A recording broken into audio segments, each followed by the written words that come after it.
ریوبر اوفیس روجلات ناوین لوزارت دربای امریک آلمانیا توبیاس تونکل سردان روجاوای کورسانی کر سلفی اکلوی داره گرد آخفی و پشتر لگل فرماندار گشتی هزین سوریا دموکراتیک جنرال مظلوم عبدی و چند برپرسین سربازی و سویل جیویا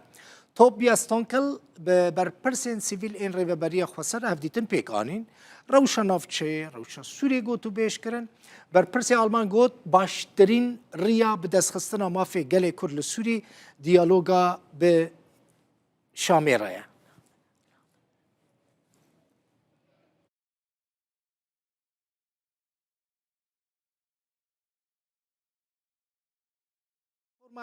اکس دستخوشی لهلوست و رولا آلمانیا کر جبو پشتگری و آلیکاریا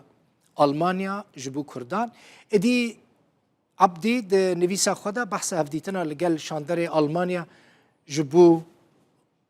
روجلاتا ناوین توبیاس تونکل کن.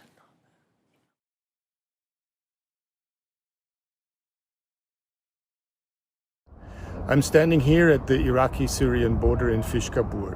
We just spent 2 days. از لسر سینور العراق و سوریه ما لفیش خابوره ما دو روز لدورین کردی لباکر رجلات سوریه درباز کرن ام وکا یکم شاندا فرمی یا آلمانیای بون جه چند سالان و اف پارچه جه سوریه بدهان سالان پاشگه کری بو جه آلیه اسد و بدریجاهی سالن شر نفخویی هر وها د شرن لدجی داعش ده و گواشن بردوام ان ترکیه لینها لباکر رجلات سوریه شانسک های جبو گوهرتنه و بسرکتنا لسر پارچبون و جدابونه و بسرکتنا لسر هجاریه و آواکرنا نافچه که کردی یا پیشکتی لسوریه جبر ویه که دنگ کردی بهز پیوسته د دیالوگان اجتماعی ده که دوی نها دست پی بکه تشتی که از لسر آخوی ما اوه بجواکا سویل و فرماندارین کرد را لقامشلو و حسکه مجوان را تکز کرد که امه لکیلکا وان راوستن دشره بردوام ایل دجی داعش ده و تشتی که ام دخوازن تیده ببن هفپار اوه که سوریه کنو یا یک گرتی آوا بکن. And that